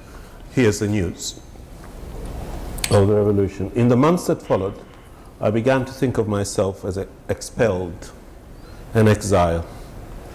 I make it seem a gradual process, and indeed it took months for me to find the words for the condition I was in, but I felt the sense of it a lot earlier. My father's letter about not returning, his father had written to him to tell him about, not so much to tell him, he'd heard about that on the news of course, but to say things have become very dangerous and difficult, don't think about coming back. So my father's letter about not returning stunned me, paralyzed me with quiet panic. Where was I to go, if not return? What did he mean I was not to think of returning? Where else could I go? It was after this surge of fear subsided and the days passed and there was no reprieve, no further letter cancelling the instruction of the previous one, that I looked for words to explain what had happened, words that I whispered to myself in shame and self-mockery. For the first time since arriving in England, I began to think of myself as an alien. I realized I had been thinking of myself as someone in the middle part of a journey between coming and going, fulfilling an undertaking before returning home. But I began to fear that my journey was over, that I would live all my life in England, a stranger in the middle of nowhere. Will that do? I think the next paragraph. See all my asterisks is next to it. I was saying to Moyes, you see, this is what the page looks like. I was saying to Moyes, when I got this page, I thought, now why has he got those lines and those marks there? Does that mean he likes it or he doesn't like it? So you see, it wasn't clear what the asterisk was about. But anyway, okay, next paragraph. In time, I drifted into a tolerable alienness. Living day to day, this alienness became a kind of emblem, indeterminate about its origins. Soon I began to say black people and white people like everyone else, uttering the lie with increasing ease, conceding the sameness of our difference, deferring to a deadening vision of a racialized world. For by agreeing to be black and white, we also agree to limit the complexity of possibility. We agree to mendacities that for centuries served and will continue to serve crude hungers for power and pathological self-affirmations. No matter. I uttered my lies and thought them a greater truth, and found a kind of self-affirmation in raucous songs of grievance and rebellion, of which I partook in spirit more than in voice. I had my eyes open to the even bigger lies that had us all tangled and bound beyond relief. In the midst of the uproar about wars, and civil rights, and apartheid, with a sense of being present while the pressing issues of our world were being argued over and fought for, I was drawn away from the complicated cruelties that were happening at home. They could not be inserted into this conversation with its pared down polarities and uncluttered certainties, and I was only able to suffer them in silence and guilt when I was on my own. Thank you. Need I explain those asterisks? I mean, you know, to think, I mean, we were talking earlier about the world, an earlier moment in the world with all these hybridities, syncretisms, exchanges, possibilities of interracial marriages, interethnic, you know, bonds, and then to have a world like that. It was not always pretty. Let's not get that wrong. It was not always pretty. There were tensions, there were hostilities, there were problems. But nevertheless, thinking about the possibility of that kind of world to a world in which everything becomes divided, binarized, racialized in a very kind of either-or kind of way. I mean, I think that's just a profound passage, a profound moment in that text. I don't know. Do we want to read the last gift passage quickly, or it's up? I'll leave it to you, Abdul. Yeah. Okay. All right. Let's read that. And I know that we have the Tajirika one. Maybe just. All right.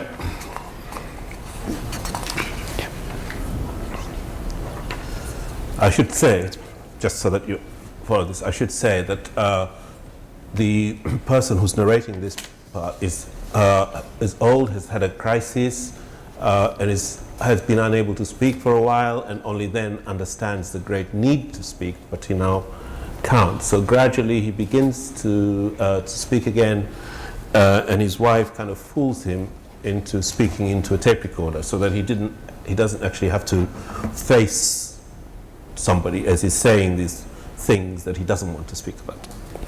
So that explains when he's speaking about sheep. She wants me to talk about my home. That little Unguja is the name for Zanzibar. The word, I mean, you know, that's what the island of Zanzibar is called, Unguja. She wants me to talk about my home, that little Unguja of ancient memory. She says this cunningly, so that I should not feel that she's forcing me to speak. Just tell them about the buildings and the streets and the sea, she says, as if I was a tourist guide giving information to strangers. There are 2 rainy seasons, the long rains and the short rains, and the fish market is best avoided in all seasons. I can't remember anything, I tell her. But it's a lie. I remember many things. And I remember them every day, however hard I try to forget. I thought I would keep quiet about all that for as long as I could. I thought if I started to talk, I would not be able to stop, or I would not know how to say, don't ask me about that yet, or I can't tell you about that now. I thought I would wait until the time came to talk about these things so that they did not seem cowardly and shaming. But that time cannot come. I didn't know it would take this long to realize that. It's now such a long time ago that I'm caught out in my own silences and lies. They keep catching us out in our lies, our betters, hardly listening to the stories about our tolerant, smiling, harmonious, ancient civilizations. That is what I would like to have told my children if I had spoken about that little place. That we all live together in peace, in a forbearing society built as only Muslims know how, even though among us were people of many religions and race. I would have known no other way of talking about it. I would not have told them about the rage that lay just under the surface, waiting to break, or the rough justice the children of the enslaved planned to inflict on their sultan and on everyone else who mocked and despised them.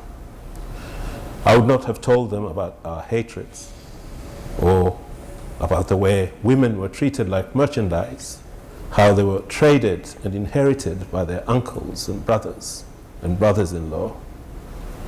I would not have told them how enthusiastically the women themselves performed their worthlessness. And I would not have told them about our tyrannical ways with children. But why are we such a lying, deceitful rabble? Thank you. Well, there's going to be a question and answer session, but before that, I really want to give a round of applause to these wonderful, wonderful writers.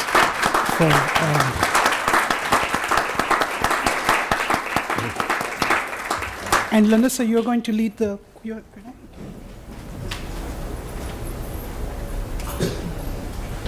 Woo! That's about all I can get out at this moment. Woo!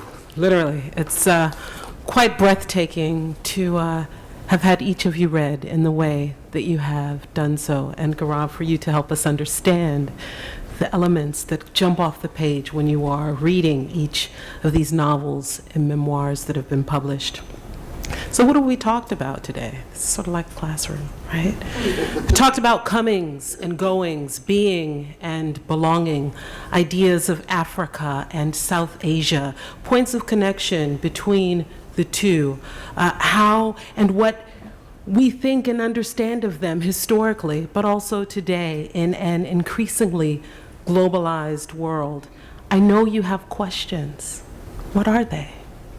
My question to the authors was it significant, or what is the relevance of the fact that it was a Ugandan, George Okello, who led the 1964 revolution in Zanzibar, to each of the authors as a person of Indian descent, immigrant descent, somebody born in Zanzibar of the Swahili civilization, and somebody from Kenya who experienced revolution firsthand. That was it?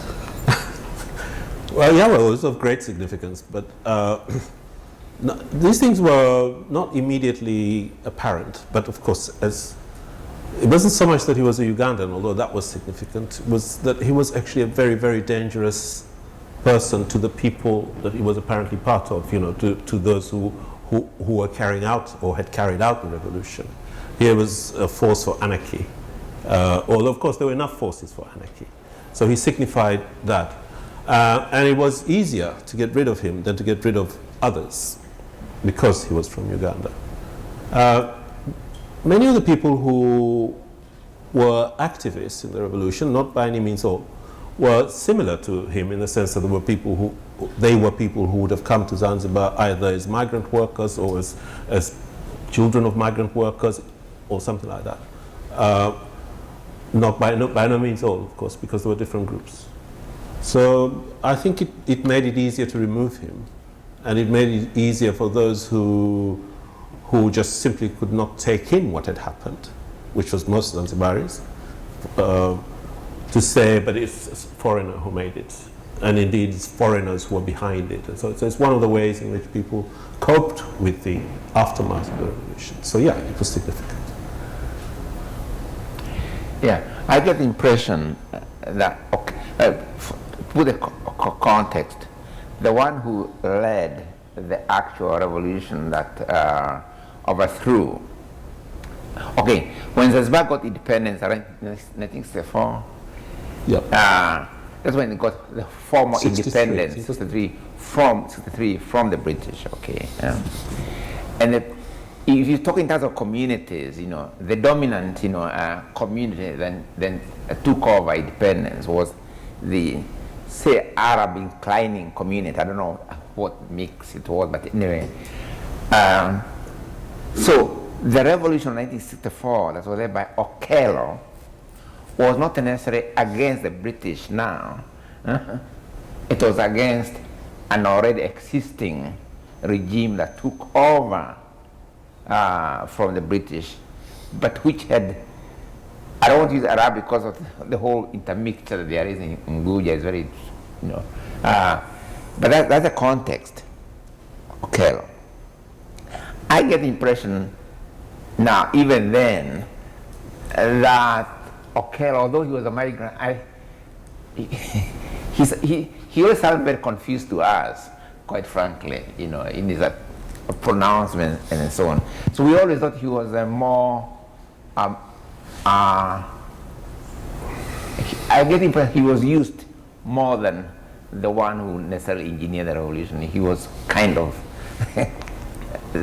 he was the immediate face of the revolution, but I get the impression they were more organized, better organized, forces behind.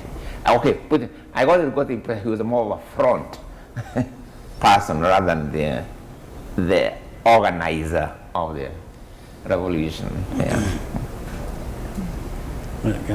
I think if you look at the archives, if you look at the history of the revolution in the New York Times, Time magazine, which were very active in those days because of the fear of communism here, and then the Tanganyika and Kenya newspapers, Okello was a huge presence. And all the presidents, all three presidents, in fact, went to, asked him to meet them because there was a fear of him. He was a demagogue. So when he passed through Dar es Salaam, we thought, tomorrow is going to be a revolution.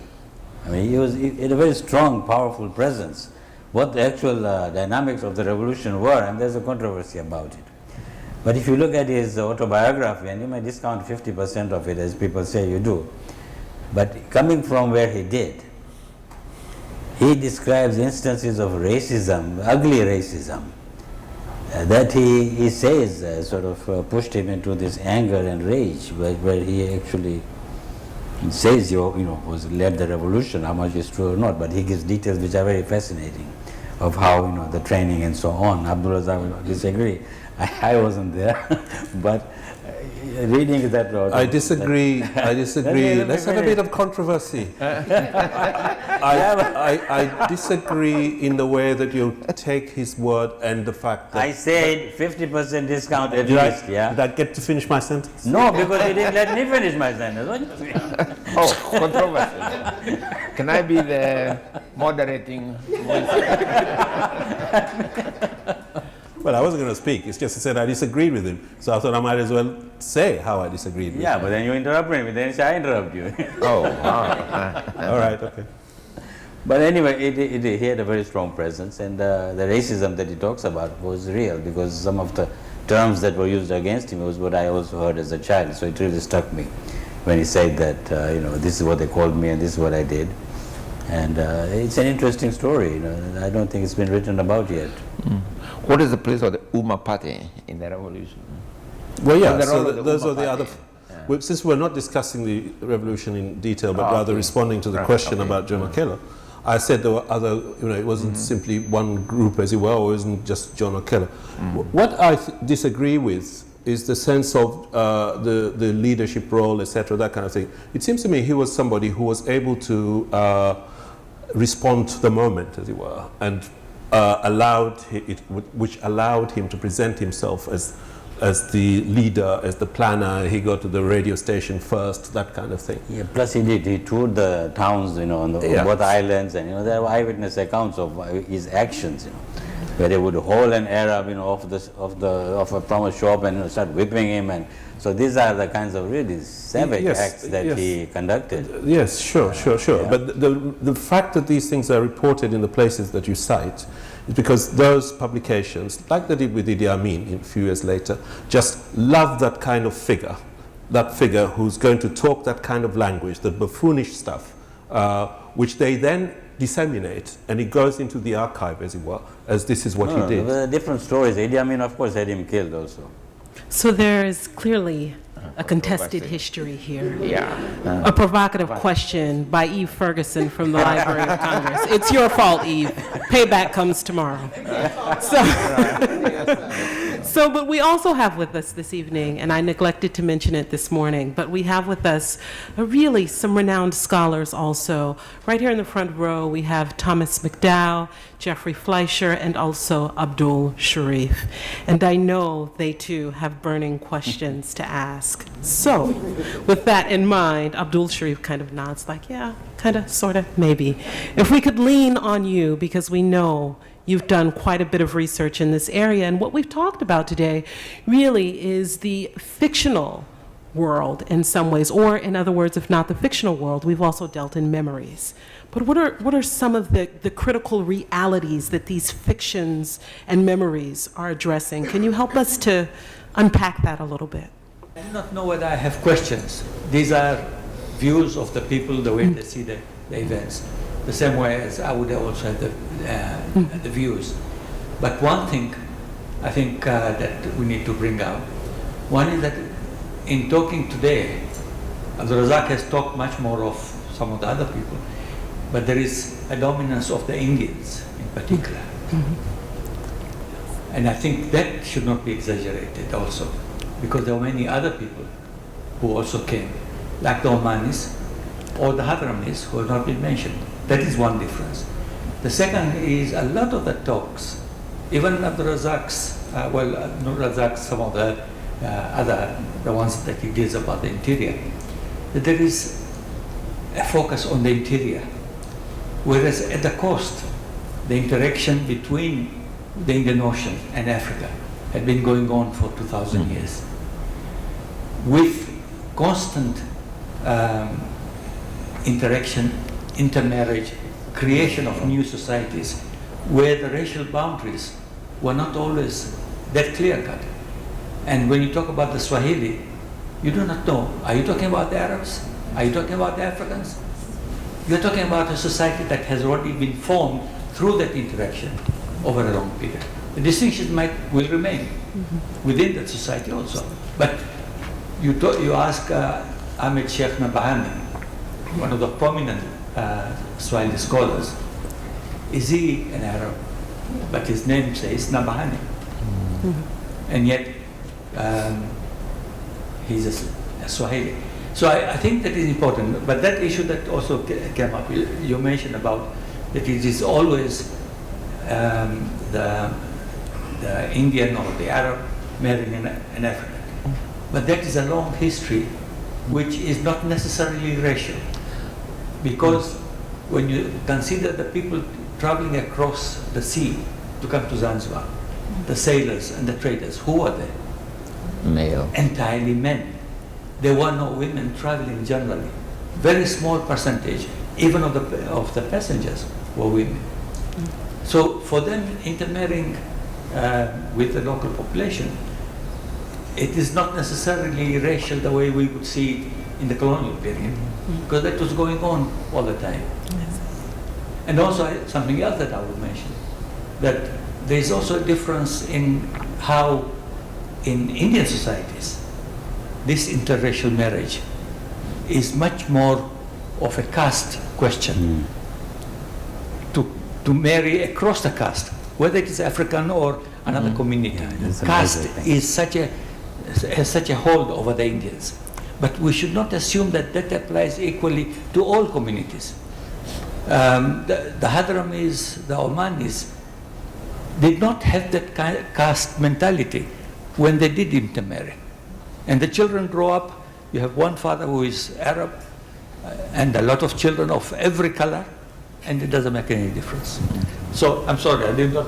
No, it's but I better didn't than have any questions, so I Well, thank you. Thank you so much. Did either of you want to respond to that before we? Okay, I think there was a hand. Oh, there we go, Kali. Hi, thank you so much. I want to add to the chorus of people who are a little bit awestruck by this evening. I'm a doctoral student in history, and the work that you've done has been incredibly inspiring in bringing these worlds to life. My question is actually about this relationship between literature and history, which I think has been very much the undercurrent of the discussions this evening. Many of the questions, the excellent questions that were asked, had a lot to do about the way that you represent experiences of history in your texts, and you've also referred to the way you've done research in writing your novels. And I was wondering if you could talk a little bit about the process of writing novels and constructing these stories, and how you do research as part of that writing process, and what you see maybe a little bit more abstractly as the relationship between literature and fiction and representing these histories. Thank you. Well, I can say for myself, I come from a people, an Indian community, who really had no sense of a past except in mythological terms, in terms of stories.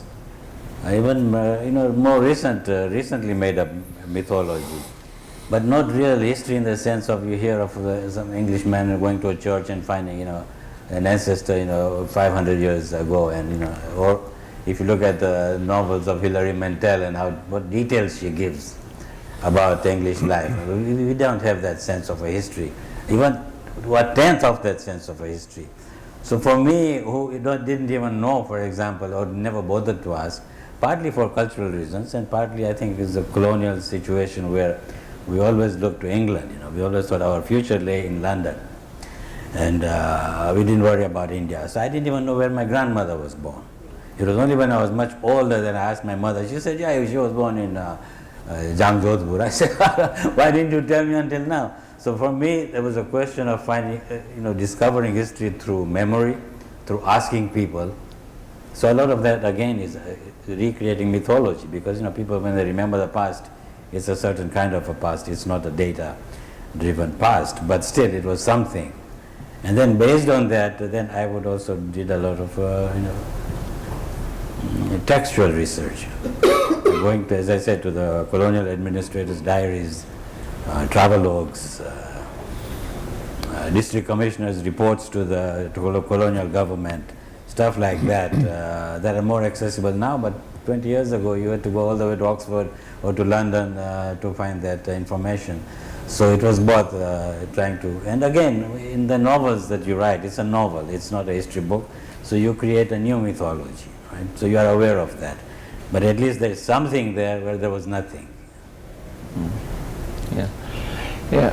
In the context of both myself and generally African literature, particularly Black African, in the sense of because of the racial discriminations and hierarchies and so on, you have to realize how distorted African history is. The complete negation of the black body is really incredible, and it's almost as if, as an African, I have to come to terms with that history. I cannot escape it. Maybe the newer generation of writers don't have to struggle with that history the same way writers of my generation, Chinua Achebe and others, had to struggle with that history. And you look at the patterns of the African writers who straddle colonialism and independence, there's more or less a structure where you begin by confronting the past or the beginning of colonialism, then the struggle for independence, and the soon after, that kind of structure, because that's how we experience history. But we had to come to terms with our own history. We had to try and unbury that history, if you like, because of school systems, education, newspapers, everything was religion, the Bible, everything combined in a colonial way to bury, that history. So for me, I had to come to terms with that history. I had to try to find a connection with that history. We had to say, oh, but we lived, we survived, we fought back.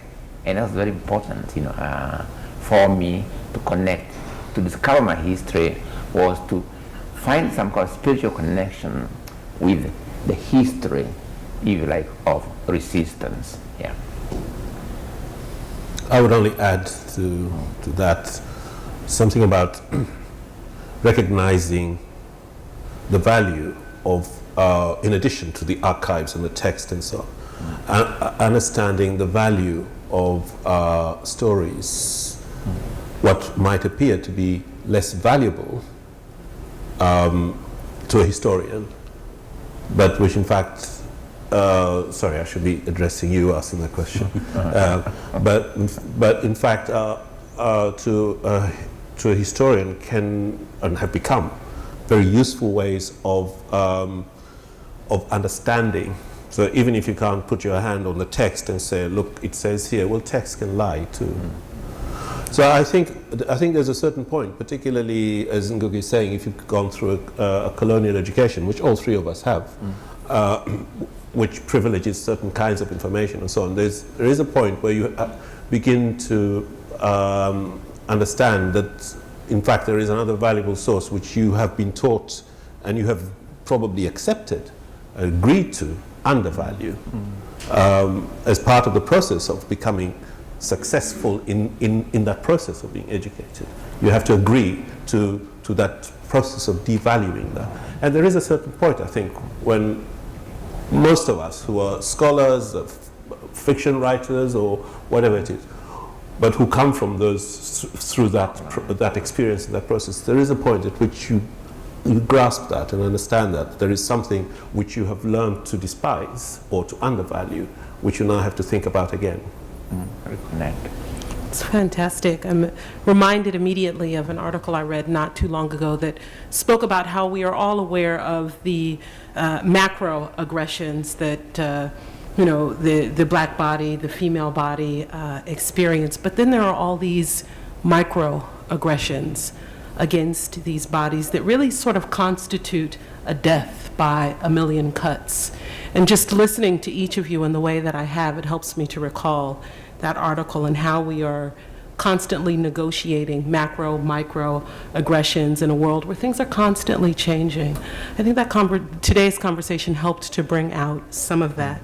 We have time for just one more quick, super question. And I see it coming right from the center of the floor. Oh, thank you so much. I'll try to make this super brief. I have to say that this panel was exceptional. I've been excited all day, and I'm so glad. It was amazing. My question specifically is about the use of languages, and I would direct it to Ngugi. Baba, you talk at length, you write at length about the use of language as a tool of colonization and the necessity of using African languages as we look towards moving the center back to Africa. Specifically, I'm thinking of in Something Torn and New, where you talk about cryptonomy. I may be murdering that word, but you talk about how we enter the crypt through foreign languages and then look back on our own language and culture from like a third-party perspective. Can you speak about the situation about African languages on the continent today, specifically about the hybridization of some languages by youth, where they're taking, what you know from the indigenous language and mixing it with English or with the colonizing or previous colonizing language, and what impact that has on the remembering process or on looking at your culture as a tool for moving forward. Is that clear? Yeah, I don't have to begin this, but it's not going to be a lecture. But let me just say this. Part of my response, my own personal response to history, is also the response to the issue of language. Because one of the systematic invasion, if you like, of particularly African person was the systematic denial of the validity of his language. Okay? And I don't want to go into the history because if I go to that history, I have to go through Ireland and sort of then through the plantation slavery here, where African languages were actually banned on the plantation. African names were banned, on the plantation. While European groups here, where they're colonizers, their linguistic connection with Europe was left intact. The linguistic connection of Africans here to African continent were cut. In Africa itself, the punishment, the corporal punishment of African kids when they were caught speaking African language in the school, I find it criminal. By the way, it still continues today. It's criminal, it's illegal, it's inhuman to criminalize or to make a child feel that speaking his own language, his own mother tongue, has a criminal possibilities, is wrong to associate humiliation of one's language, to make a child feel that his language is something to be ashamed of.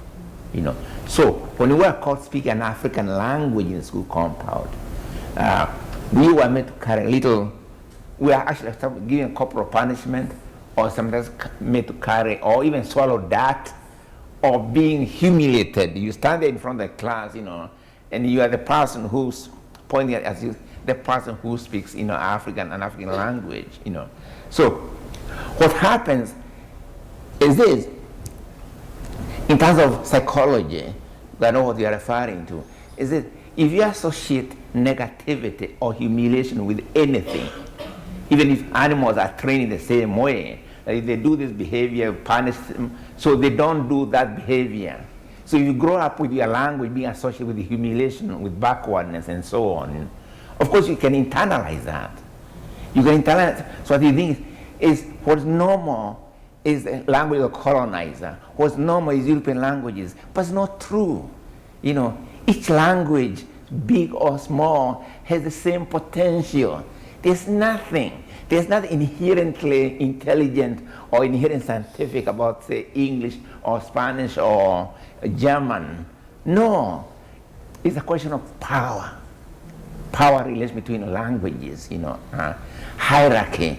Language can actually connect, like networking. And there's nothing wrong. In fact, they're more powerful if I know an African language, like I know Kikuyu now, and I can write in Gikuyu, I can write in Kiswahili, I can write in English, and right now actually I'm learning Spanish because of the history, And this novel, from which I did not actually manage to read time-wise, was actually written in Gikuyu language, So now, basically, I write in Gikuyu because I want to show that not only can it be done, it's important to reclaim our language, whatever they are. There's not just African language. One's language is a starting point of the journey into the world, whatever that language is, okay? Yeah. So to deny anybody the right to start from their starting point, or to make to make them feel that their starting point is somehow a negation of being, I find this criminal. And unfortunately, it goes on today, even today in African schools now, with policies from African governments, African teachers and so on, and now African parents themselves who want to bring up children in Nairobi or who cannot speak their mother tongue, although they are having to interact with people who speak African languages. So in future, those children will think of their community as foreigners. They'll see themselves as a foreign elite ruling over another community. In other words, we shall be reproducing the same colonial relationship, to our communities. Only now that relationship will be Africanized or Blackanized or whatever, or nationalized. So we nationalize abnormalities, okay? We normalize abnormalities of the colonial and slave system. And it's what, quite frankly, today I'm fighting for when I talk about languages. Everywhere I go, I talk about languages and memory. Thank you. Thank you. So as our panelists make their way downstairs to the lecture hall, I'd just like to say to each of them, and also to all of you, and especially to our good friend Gaurav, thank you, thank you, thank you, thank you, thank you. I spoke a moment ago about a death by a million cuts, but really, I would love to breathe life into the room with a million thanks for all the people who made tonight's program possible. We're not done yet.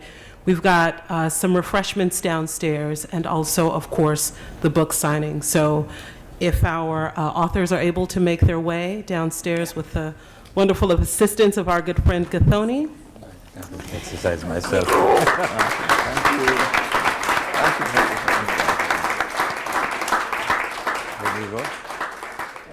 I'm Thomas McDowell. I'm an assistant professor of history at The Ohio State University in Columbus, Ohio. I was delighted to be here tonight to hear these three novelists, memoirists, and writers speak about their work and think about East Africa in a broader global context. I thought that just the very act of having them on stage together and the kind of conversation they were able to have was incredible and an opportunity for everyone in the audience to really appreciate.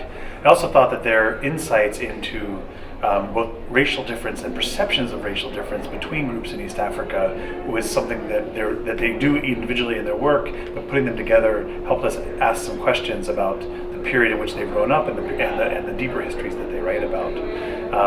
I hope that this also will introduce some of the audience to their work if they haven't already read them, because I think that, as Professor Desai said in his remarks, these literatures that are in some ways post-colonial literatures also open up a literary canon to a new generation of people.